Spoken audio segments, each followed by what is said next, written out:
आज हम बात कर रहे हैं एक ऐसे सी की जो 3 कॉन्टिनेंट के बीच सैंडविच बना बैठा है। जी हाँ, हम बात कर रहे हैं मेडिटेरेनियन सी की, जो यूरोप, एशिया और अफ्रीका के बीच है। ऊपर यूरोप है, ईस्ट में एशिया है और साउथ में अफ्रीका है। इसकी लोकेशन की वजह से ये दुनिया के सबसे इंपॉर्टेंट वाटर बॉडीज में से एक माना जाता है। और यूपीएससी पर्सपेक्टिव से तो ये बहुत ज्यादा इंपॉर्टेंट है, क्योंकि इससे बहुत सारे क्वेश्चंस बन चुके हैं और अदर एग्जाम्स में भी इससे क्वेश्चंस बन चुके हैं। ये हैं कुछ क्वेश्चंस, तो इसके आंसर्स कमेंट सेक्शन में कमेंट करना। अब बात करें इसकी बॉर्डरिंग कंट्रीज की, तो मेडिटेरेनियन सी इन सारी कंट्रीज के साथ बॉर्डर शेयर करता है, तो इसे याद कर लेना क्योंकि ये इंपॉर्टेंट है। अब बात करते हैं गेटवे ऑफ मेडिटेरेनियन सी की। अब देखें कि मेडिटेरेनियन सी दुनिया से कनेक्ट कैसे होता है। सबसे पहले आते हैं स्ट्रेट ऑफ गिब्राल्टर पे।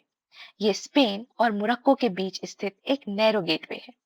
अटलांटिक ओशन से मेडिटेरेनियन सी में आने के लिए एक नेचुरल एंट्रेंस है। अब मान लो मेडिटेरेनियन सी से इंडिया या एशिया की तरफ आना है, तो पूरा अफ्रीका की चक्कर लगा के जाने की जरूरत नहीं है। ये पुर्तगालियों का काम था। इजिप्ट में बना सुएज कैनाल मेडिटेरेनियन सी से रेड सी को जोड़ता है, जिसकी वजह से हजारों किलोमीटर का डिस्टेंस बहुत कम समय में पूरा हो जाता है। यही स्वेज कैनाल रेड सी के थ्रू इंडियन ओशन में आती है और इंडियन ओशन से होकर हम इंडिया आ सकते हैं। लेकिन कहानी यही खत्म नहीं होती। मेडिटेरेनियन सी के ईस्ट की तरफ बढ़ो तो पहले आती है डार्डेनल्स स्ट्रेट, फिर आता है सी ऑफ मरमरा, एंड उसके बाद आता है बॉस्फोरस स्ट्रेट, जो कि ब्लैक सी को सी ऑफ मरमरा से कनेक्ट करता है। ब्लैक सी के नॉर्थ ईस्ट में स्थित है सी ऑफ अजोव। ये पूरा रूट यूपीएससी का फेवरेट है। River that drain into Mediterranean sea. अब एक और इंटरेस्टिंग बात, मेडिटेरेनियन सी में कई इंपॉर्टेंट रिवर अपना पानी गिराती हैं। सबसे फेमस है नाइल रिवर। ये अफ्रीका की सबसे लंबी रिवर मानी जाती है और इजिप्ट की लाइफलाइन भी कहते हैं। नाइल रिवर का डेल्टा मेडिटेरेनियन सी के कोस्ट पर बना हुआ है। ये नाइल रिवर इस कोस्ट पर एक आर्कवेट डेल्टा बनाती है, तो इस टाइप ऑफ डेल्टा को याद रखना।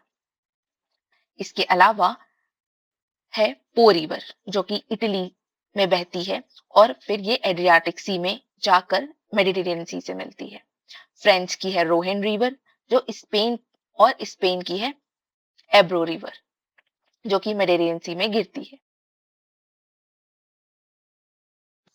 Mediterranean climate. अब बात करते हैं क्लाइमेट की। ज्योग्राफी में एक बहुत फेमस क्लाइमेट टाइप होता है Mediterranean climate.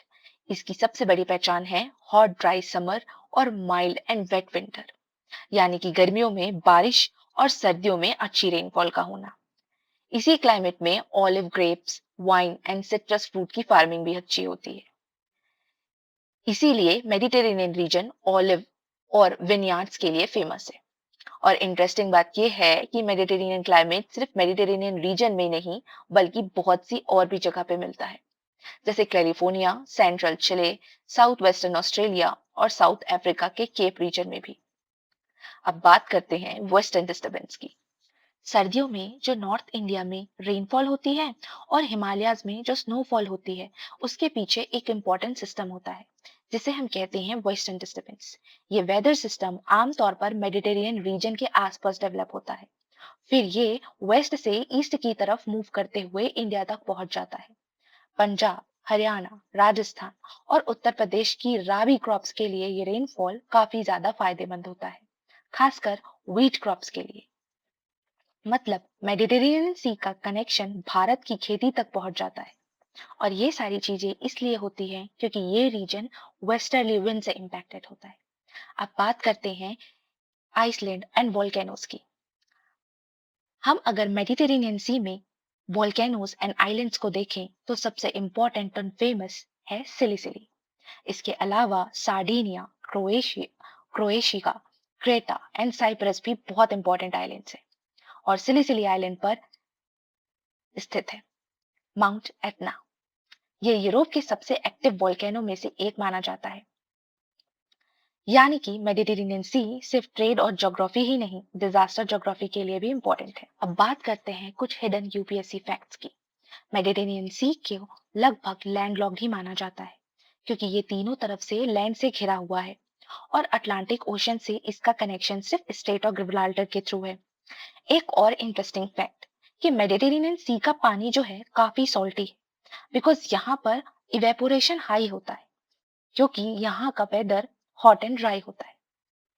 Comparatively fresh water inflow इसमें कम होता है, बिकॉज कुछ ही रिवर हैं जो इसको फीड करती हैं। ये रीजन दुनिया के सबसे इंपॉर्टेंट बायोडाइवर्सिटी हॉटस्पॉट में से एक है, और ये प्राचीन समय में ग्रीक, रोमन और इजिप्शियन सिविलाइजेशन के बीच ट्रेड और कल्चरल एक्सचेंज का मेजर रूट भी यही था। अगर हम करंट अफेयर के पर्सपेक्टिव से बात करें, तो जब भी किसी भी प्रकार का डिस्टरबेंस सुएज कैनाल या रेड सी में होता है, तो इसका इम्पैक्ट मेडिटेरेनियन सी में भी पड़ता है। अब करंट अफेयर्स की बात करें, तो ये समझना जरूरी है कि मेडिटेरेनियन सी न्यूज में क्यों रहता है। सबसे बड़ा रीजन है सुएज कैनाल। यूरोप और एशिया के बीच होने वाले ट्रेड के एक बड़ा हिस्सा इस रूट से गुजरता है। ऑयल और नेचुरल गैस का एक इंपॉर्टेंट मैरीटाइम रूट भी इसी रीजन से कनेक्ट होता है। इसी वजह से Mediterranean reason geopolitical, energy security और इंटरनेशनल ट्रेड के लिए भी बहुत स्ट्रेटेजिक माना जाता है। और जब भी सुएज कैनाल या वेस्ट एशिया रीजन में कोई डिस्ट्रप्शन होता है, उसका इम्पैक्ट पूरी दुनिया की सप्लाई चेन पर दिखाई देता है। तो दोस्तों, एक ही सी geography, climate, agriculture, international trade, disaster, environment सब चीज के लिए इम्पोर्टेंट है, और भारत की एक वेदर भी कनेक्ट होती है। इसीलिए मेडिटेरेनियन सी यूपीएससी और अदर एग्जाम्स का बहुत फेवरेट है।